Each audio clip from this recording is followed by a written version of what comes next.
Howdy folks. For those of you that don't know, this is a buffalo skull. And this is a big old boy. This is a big herd bull. He was probably 10, 12 years old.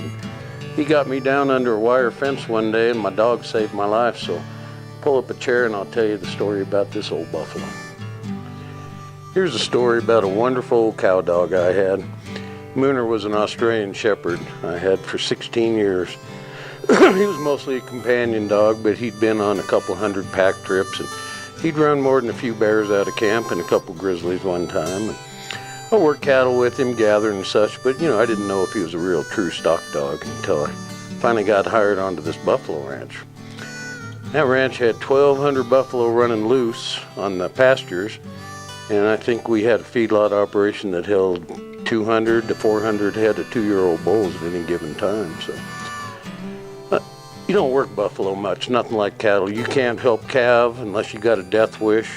You can't do anything with buffalo except once a year you gather them up, you do all your vaccinations for the state and such, and you wean your calves off, and then you turn them all loose. And that's the only time all year normally you would handle buffalo. But we had a feedlot operation, so every Wednesday we had to go up into the pens and gather a dozen head of 1,200-pound 2-year-old bulls and take them to the packing plant. So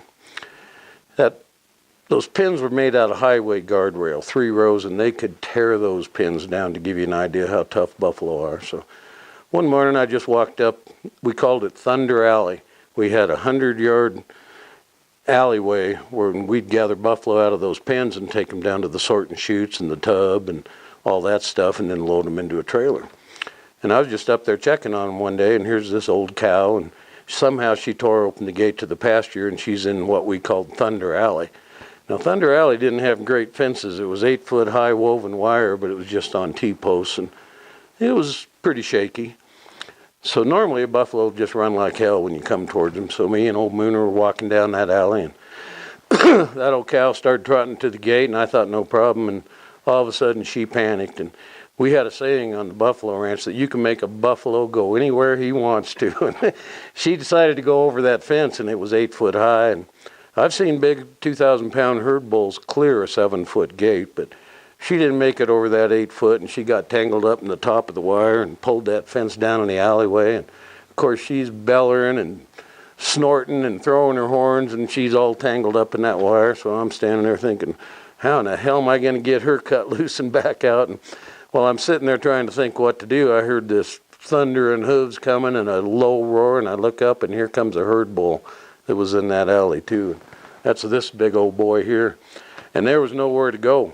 I mean, nowhere to go in that alley. So I tried to go up that wobbly old 8-foot woven wire fence, and I got up there a good ways, and here he come, and he starts leaning into that wire, and he was probably 6-8 yards from me, and thank God he got a horn into that wire.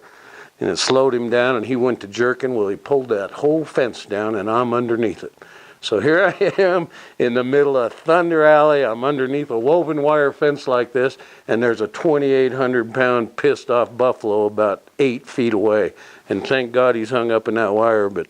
And I had a good view of him laying underneath him. Their eyes just turn blood red when they get pissed off. And old Mooner, I'd never seen him heel or bite a cow in the face or anything. And he come out of nowhere and went to biting that bull on the hind feet, and he's kicking at him. And he'd hit him again, and finally that bull would lift his head and swing around to hook at that dog. And when he'd lift his head up to hook that dog, that fence would come off me, and I'd get about that far up from underneath it. And then he'd turn back to me, and he's trying to get loose of that wire, and I'm pinned under it. Here come old Mooner again, and I don't know how many times he did that.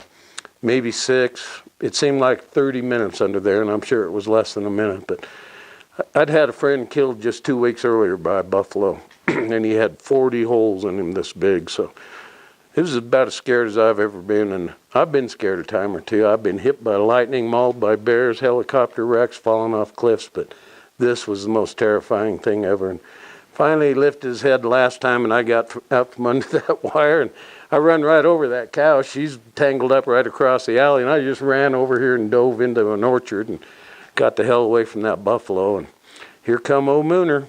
That buffalo was still fighting that wire, and I didn't even mess with either one of them buffalo. I took that dog right down to the house, got a big buffalo ribeye out of the freezer, threw it on the broiler, and I sat him at the table and fed him with a knife and fork every bite of that thing.